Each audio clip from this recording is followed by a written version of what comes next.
Viewers மக்களுக்கு வணக்கம். இன்னைக்கு நம்மளோட ஷோல யாரை பத்தி பேச போறோம், எதை பத்தி பேச போறோம் அப்படின்னா நடிகை குட்டி நஸ்ரியாவை பத்தி தான் பேச போறோம்.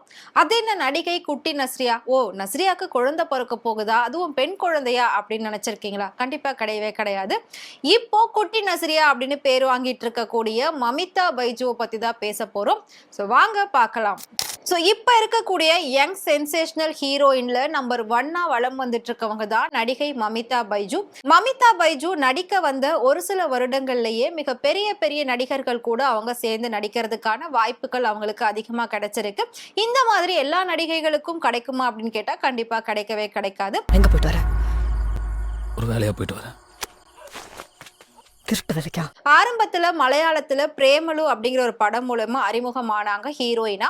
அதுக்கப்புறமா அவங்களுக்கு மலையாளத்துல மிகப்பெரிய அளவுக்கு பேர் இல்லை அப்படின்னாலும் தமிழ்ல வந்ததுக்கு அப்புறமா அவங்க பண்ண ஒரு சில படங்கள், ஒரு சில பாடல்கள், அவங்க பண்ணக்கூடிய கியூட்டான விஷயங்கள்லாம் பயங்கர வைரல் ஆச்சு, பயங்கர ட்ரெண்ட் ஆச்சு. ஸோ அதுல இருந்து தான் மமிதா பைஜுவோட ரசிகர்கள் எல்லாருமே இவங்க நஸ்ரியாவை விட பயங்கர கியூட் எக்ஸ்பிரஷன்ஸ்லாம் பண்றாங்களே, பயங்கர கியூட்டா இருக்காங்க, ஒரு நடிகை அப்படின்னா ரொம்ப ஒரு ஹைஃபையா, ரொம்ப குவாலிட்டியா அப்படிலாம் இல்லாம ரொம்ப நார்மலா கேஷுவலா ஒரு குட்டீஸ் மாதிரி அவங்க பிஹேவ் பண்றாங்க, ரொம்ப சுட்டித்தனம்லாம் பண்ணிட்டு இருக்காங்க. ஸோ ஒரு ஹீரோயின் இப்படி இருக்கிறதுன்றது நஸ்ரியாவை தான் நாம பார்த்திருக்கோம். பட் அடுத்தபடியா மமிதா பைஜு அந்த இடத்துல இருக்காங்க. பட் 1000 பேர் வந்தாலும் நஸ்ரியாவை யாராலும் அதில் அடிச்சுக்கவே முடியாது. ஏன்னா ராஜா ராணில அவங்களோட போர்ஷன்ஸ் ரொம்ப கம்மி தான். பட் அதுலயே அவ்வளோ சூப்பரா பெர்ஃபார்ம் பண்ணியிருப்பாங்க. ஒவ்வொரு டான்ஸ் ஸ்டெப்பா இருக்கட்டும், ஒவ்வொரு டைலாக்ஸா இருக்கட்டும், ஒவ்வொரு பாடி லாங்குவேஜ், ஒரு ஆக்டிங் எல்லாமே ரொம்ப சூப்பரா இருக்கும்.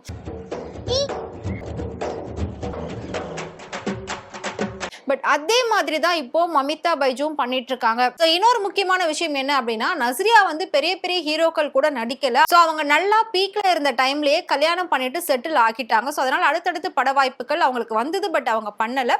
ஆனா மமிதா பைஜுவை பாருங்களேன், ஆரம்பத்திலே தளபதி விஜய் கூட நடிச்சிட்டாங்க, சூர்யா, தனுஷ் அப்படின்னு சொல்லி எல்லாம் பெரிய நடிகர்கள் கூட நடிச்சிட்டு வராங்க. ஸோ உண்மையில ஒரு லக்கியான ஹீரோயினா தான் மமிதா பைஜு வலம் வந்துட்டு இருக்காங்க.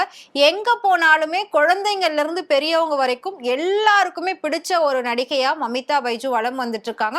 சோ அவ்வளோ ஒரு ரெஸ்பான்ஸ் அவங்களுக்கு ஆடியன்ஸ் கிட்ட இருக்கு அப்படின்றது நம்ம எல்லாருக்குமே தெரியும். சோ மமிதா பைஜுக்கு இப்பதான் 25 வயசு ஆகுது. பட் பார்த்தா அப்படி தெரியல, ரொம்பவே ஒரு குட்டி சுட்டி பொண்ணு மாதிரி இருந்துட்டு இருக்காங்கல்ல. சோ 25 வயசாகக்கூடிய மமிதா பைஜுவோட சொத்து மதிப்பு எவ்வளோ அப்படின்றதையும் நாம பார்க்க போறோம். அதுக்கு முன்னாடி மமிதா பைஜுக்கு மலையாளத்துல நார்மலா ஒரு படத்துக்கு பாத்தீங்கன்னா லட்சங்கள்ல தான் சம்பளம் கொடுத்திருக்காங்க. தமிழ்ல அவங்க ஃபேமஸ் ஆனதுக்கு அப்புறமா தான் இப்போ அவங்களுடைய சம்பளம் ஒரு படத்துக்கு 2 ல இருந்து 3 கோடி ரூபாய் வரைக்கும் வாங்குறாங்களாம். ஸோ எவ்வளோ பெரிய ஒரு அபார வளர்ச்சியில. எப்பவுமே மலையாளத்துல சம்பளம் ரொம்ப கம்மி அப்படின்னு சொல்லுவாங்க. ஸோ தமிழ், தெலுங்கு அப்படின்றது கொஞ்சம் அதிகமா இருக்கும். ஆனா பாலிவுட் அப்படிங்கிறது எல்லாத்த விட அதிக சம்பளம் கொடுக்கக்கூடிய ஒரு சினி இண்டஸ்ட்ரி பாலிவுட் தான். ஸோ அதனால எல்லா நடிகர்கள், நடிகைகள் பார்த்தீங்கன்னா பாலிவுட்ல ஒரு படமாவது பண்ணிடணும் அப்படின்னு ஆசைப்படுவாங்க.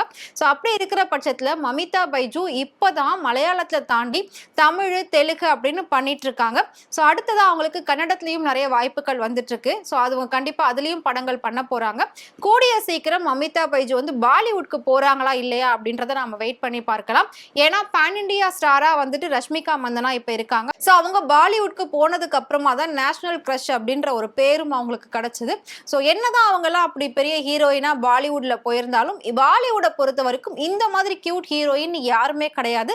ஒருவேளை மமிதா பைஜு அவங்க போயிட்டாங்க அப்படின்னா வேற லெவல்ல அவங்களுக்கு ஒரு பேர் கிடைக்கும், வேற லெவல்ல அவங்களோட மார்க்கெட் ஆனது எகுரும் அப்படின்றதுல எந்த ஒரு சந்தேகமும் கிடையாது. ஸோ மமிதா பைஜுவை பொறுத்த வரைக்கும் நார்மலா இப்போ தமிழ்ல ஒரு படத்துக்கு 2 ல இருந்து 3 கோடி ரூபாய் சம்பளம் வாங்குறாங்களாம். ஸோ இன்னும் அடுத்தடுத்து நிறைய படங்கள் மமிதா பைஜு தான் கமிட் ஆகிக்கிட்டே இருக்காங்களாம். டேட்டே இல்லையா, அதாவது கிட்டத்தட்ட 2029 வரைக்குமே டேட் ஃபுல்லா இருக்கக்கூடிய ஒரு ஹீரோயினா மமிதா பைஜு இப்போ வலம் வந்துட்டு இருக்காங்க. அவங்க கூடவே போட்டி போட்ட மாதிரி கயாட் லோகரும் பயங்கரமா வந்துட்டு இருக்காங்க. இப்போ 2 பேருக்கு தான் போட்டி ஹீரோயின்ஸ்ல தமிழை பொறுத்த வரைக்கும். ஒன்னு கயாட் லோகர், இன்னொன்னு மமிதா பைஜு. ஸ்ரீலீலா இப்போ பாலிவுட்க்கு போறாங்க. ஸோ அதனால அவங்களுக்கு தமிழ்ல அடுத்தடுத்த படங்கள் எதுவும் கிடையாது. மேபி தலையுடைய அடுத்த படத்துல ஸ்ரீலீலா கமிட் ஆகிறதா சொல்லியிருக்காங்க. பட் அது இன்னும் அப்டேட் வரல. வந்துச்சுன்னா கண்டிப்பா அதையும் நம்ம இன்னொரு வீடியோல பார்க்கலாம்.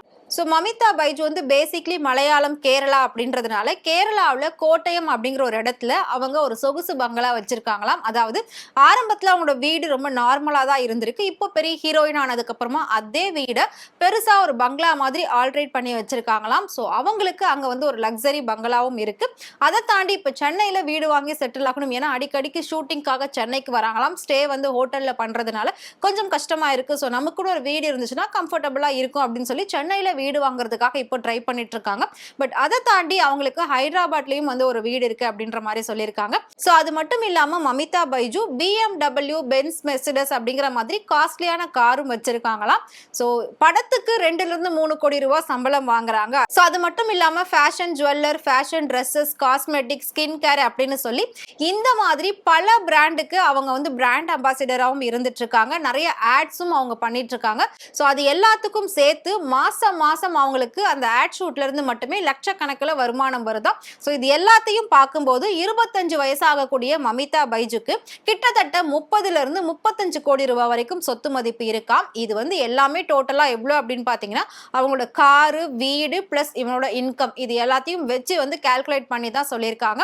ஸோ ரீசெண்டாக தான் மலையாள சினிமா ஒவ்வொரு நடிகைகளுடைய சொத்து பட்டியலை வெளியிட்டிருந்தாங்க. ஸோ அதில் தான் மமிதா பைஜுடைய சொத்து பட்டியலும் வெளியில வந்திருக்கு. ஸோ மமிதா பைஜுக்கு 30-35 கோடி ரூபாய் வரைக்கும் இப்போ சொத்து இருக்காம். ஸோ இன்னும் அடுத்தடுத்த படங்கள் அவங்க நிறைய கமிட்மெண்ட் வச்சிருக்காங்க, நிறைய கமிட் ஆகியிருக்காங்க.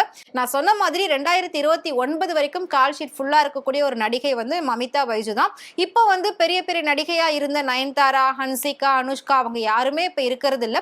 அவங்க யாருமே இப்போ வந்து ஃபீல்டில் இல்லை. அவங்களுக்கான வாய்ப்புகள் ரொம்பவே கம்மியாக தான் இருக்கு.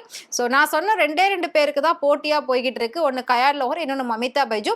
ஸோ அடுத்து நம்ம கயாட் லோஹருடைய சொத்து மதிப்பு எவ்வளோ அப்படிங்கிறத இன்னொரு வீடியோவில் பார்க்கலாம். அதுக்கு முன்னாடி மமிதா பைஜு உங்களுக்கு பிடிக்கும் அப்படின்னு நினைச்சீங்கன்னா மறக்காம அவங்கள பத்தி கமெண்ட்ல சொல்லுங்க.